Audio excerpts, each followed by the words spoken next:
Okay, let's just dive right in.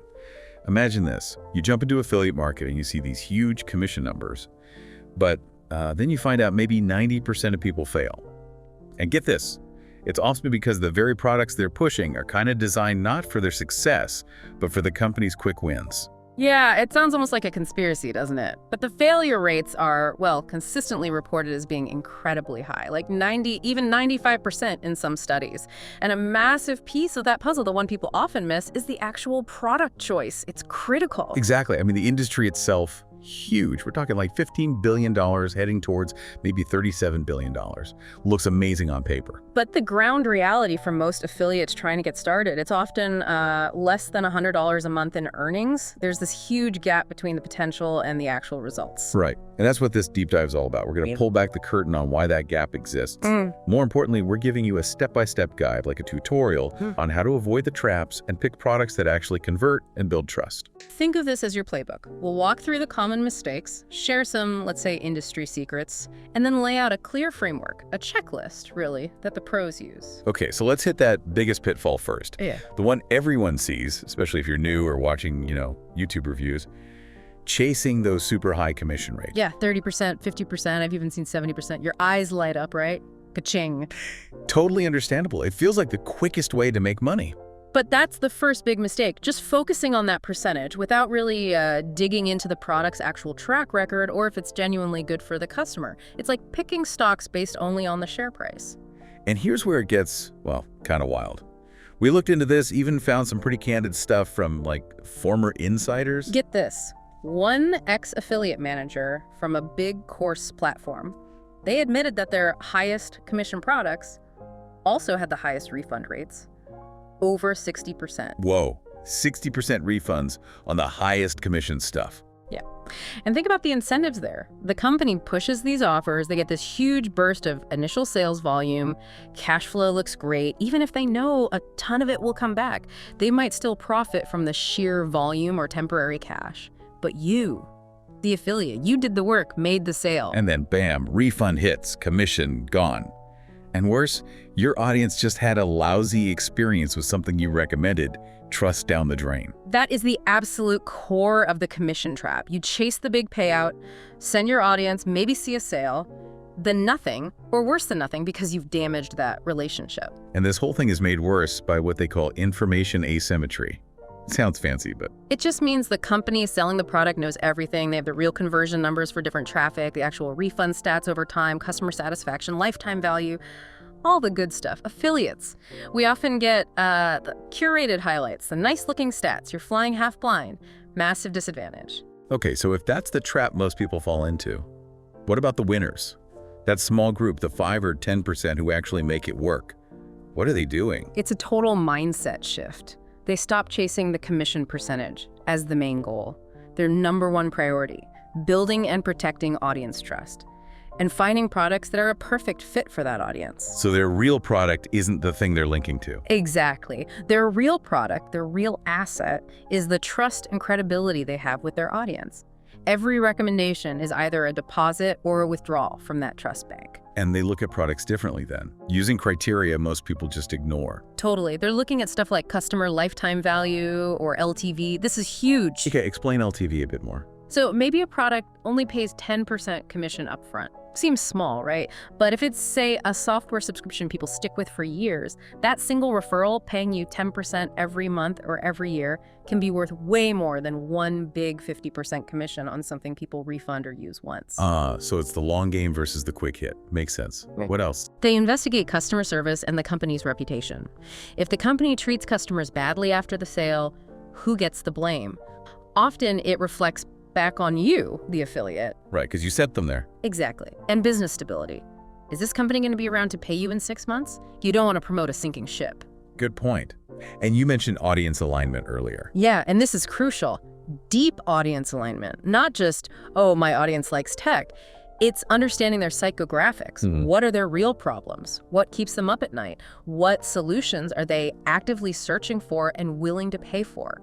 So it's about matching the product to a genuine need, not just a general interest. Precisely. Maybe your audience says they want the flashy new drone, but your data shows they actually buy video editing software that saves them time. The successful affiliate promotes this software. They solve the real problem. That shift from what pays most to what helps most, Yeah. that seems to be the key differentiator. That's the absolute heart of it. Separates the winners from the 90%. Okay. We get the problem, we see the mindset shift. Now, the practical part.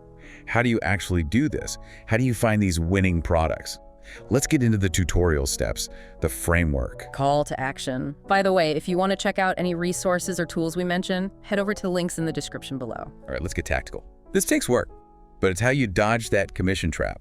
Step 1, audience analysis. Seriously, start here. Who are these people? What do they genuinely need? What are their frustrations, their goals? Don't just guess, right? Like, actually find out. Absolutely. Use surveys, read every comment, look at your analytics, see what they're searching for related to your topic, map their problems directly to potential product features. Can you draw a straight line? This feature solves this specific problem for my audience. If not, it's probably a pass. Makes sense. Okay, step 2. Step 2, product vetting. You gotta get your hands dirty. Buy the product, use it. Become a real customer whenever you possibly can. What if you can't? Like, it's super expensive or something. Then you become a detective. Research its real-world performance like crazy. Look for independent reviews not on their site, but on Reddit, third-party review sites, forums. Check the Better Business Bureau, complaint sites. Try to find refund rate info, though that's tough externally. If it's health or finance, check if they meet regulations. Your reputation is on the line. Okay, solid advice. Step 3, commission. Step 3, commission structure scrutiny. Now you look at the money, but look past the main percentage. Are there recurring commissions? Goldmine? Potentially. Does the company have a rep for high LTV? Good sign. And here's the big warning. Be super suspicious of crazy high commissions, like over 50%, especially from unknown brands. It often means the product is overpriced, low quality, or they need affiliates because it won't sell otherwise. Huge red flag for an unsustainable model. Got it. High percentage isn't always good. Step 4. Step 4, transparency and tracking. A good partner plays fair. They need solid, real-time tracking you can actually verify. Clear terms and conditions, no sneaky stuff. A history of paying on time. And on your side, full transparency. Always disclose your affiliate links. The FTC requires it, sure, but more importantly, it builds massive trust. Hiding it kills credibility fast. Non-negotiable. Okay, final step. Step 5. Step 5, long-term value assessment. Think like an investor, not a gambler. Will this product still be valuable to your audience in 6 months, a year, 5 years? So favor the evergreen stuff. Exactly. Prioritize solutions for ongoing problems over flashy fads or launch-only products that vanish. Building on stuff people need consistently means more stable income for you. That 5-step process alone seems like it would filter out a lot of the bad stuff. It absolutely will. But if you really want to level up, you need to do some deeper detective work, like a due diligence checklist. Okay, let's hear the checklist. First, a commission autopsy. Don't just guess your earnings. Calculate your potential earnings per click, your EPC. The formula is simple. Commission per sale times conversion rate divided by 100. But you need their conversion rate, right, for your kind of audience. You do. You have to estimate it, or ideally, get that data from the merchant for your specific traffic. And if you're paying for ads, your ad cost per click must be way less than your EPC. Like, aim for traffic cost under 80% of EPC, ideally lower. Otherwise, you're just losing money on every click. Critical point for paid traffic. What's next on the checklist? Rigorous merchant vetting. Demand data. Ask for real-time conversion stats, not averages. Ask about refund rates. Check the cookie duration, how long do you get credit after a click. Aim for 30 days plus. Less than that is tough. And test their support yourself. Yes. Email them as a potential customer, see how they respond. And if you can, discreetly ask other affiliates about their payment experiences. Network a bit. Smart. And the product itself. The product stress test. If you didn't buy it before, now you act like the world's most skeptical customer. Go through the whole sales process. How's the onboarding? How easy is it to find and use the refund policy? Is it a nightmare? Big red flag. And watch out for crazy upselling right after purchase. Definitely. A relevant offer is fine, but relentless, high-pressure upsells suggest they're focused on squeezing money, not delivering value. Okay, that's a powerful checklist. So, framework checklist. Let's talk about some examples, like products that aren't flashy but actually worked because they followed these principles. Yeah, let's look at some unsung heroes. We found a case study of a tech YouTuber, right? They weren't getting much traction promoting the latest flashy gadgets. They did the detective work, pivoted, and started recommending, honestly, kind of boring productivity software. Stuff that helped their audience organize or edit videos faster. Lower commission, I bet. Yep, maybe 15% instead of 40%. But the conversion rate, through the roof. Because it solved a real daily pain point. More sales, happier audience, more sustainable income. Makes perfect sense. What about that finance creator example? Oh yeah, that was brilliant. They started by recommending free financial tools and calculators. Zero commission. Seems counterintuitive. Short term, maybe, but it built incredible trust. So later, when they did recommend paid products, their audience listened and converted at a much higher rate. The initial value built the foundation. So it highlights those underrated winners category. Exactly. Things like reliable software with high retention, physical products from brands with amazing customer service, maybe even service businesses where you get recurring income. Specific examples we saw were like the super detailed bank bonus optimization guide. Sounds dull, right? Yeah, not exactly thrilling. But affiliates targeting people needing extra cash. Huge success. They showed clear ROI. Another was an unsexy compliance tool for small businesses. Again, boring. But an affiliate created content around penalty risks and drove super targeted leads who needed that solution. Value beat hype. It really proves that understanding the audience's real problems is key. Always solve the problem, build the trust. The commission follows. Now, it's not all smooth sailing, right? There are challenges. Oh, for sure. You've got regulations like the FTC in the US. Yeah. You have to disclose affiliate links clearly. It's the law, and it's about trust anyway. And the ethical side? Big time. Are you pushing something genuinely helpful or just chasing the payout on something kind of iffy? Yeah. And the big debate.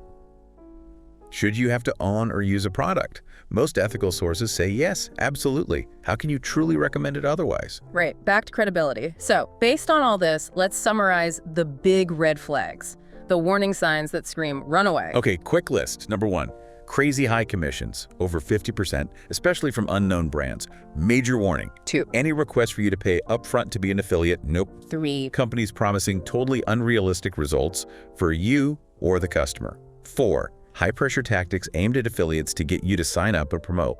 5, if they refuse to give you detailed performance data, what are they hiding? And 6, vague, hypey marketing speak. Focuses on dreams, not actual features and benefits. See those. Be very, very wary. Good list. Trust your gut on those. Definitely. Better opportunities exist. So applying all this, doing the work, it really changes the game. It means ditching that whole passive income dream, right? Yeah, that fantasy needs to go. Affiliate marketing, done well, is an active business. You're acquiring customers through trusted recommendations. Treat it seriously. So long-term strategies. Do that 80-20 audit regularly. Find the 20% of products driving 80% of your results. Focus there. Cut the dead weight. Build your own tracking if you can. Don't just rely on their dashboard. And lean into those ethical practices. Yes, they're good business. Try the negative sell, mention a small downside, builds huge credibility. Some people even find commission transparency, saying what they earn, actually boosts trust. Interesting. And the product graveyard idea. Love that one. A page explaining why you stop promoting something shows you're always evaluating, always putting your audience first. It cements you as that trusted guide. These aren't just nice things to do, they're smart business. Absolutely. They shift you from being just another link dropper to a valuable resource. Okay, so let's wrap this up. The main takeaway seems to be that, yeah, the affiliate world can feel rigged against the average person starting out. That dirty secret about products designed for churn is real. It is, but the power lies in understanding that system. By rejecting the commission chase, focusing relentlessly on your audience's needs, and doing your homework vetting products like a detective, you can break free, you can build something real. Success isn't about finding some magic, high-paying link. It's about running a business built on trust, providing genuine value through careful selection, not just spamming links. It's about becoming that trusted filter that guide your audience needs in a marketplace full of noise and, frankly, a lot of junk. So here's the final thought for everyone listening. The next time you think about promoting a product, or even when you're about to buy something based on a recommendation, just pause and ask yourself this. Is this really designed to help me, the audience? Or is it maybe, just maybe, designed more to line someone else's pockets? Something to think about.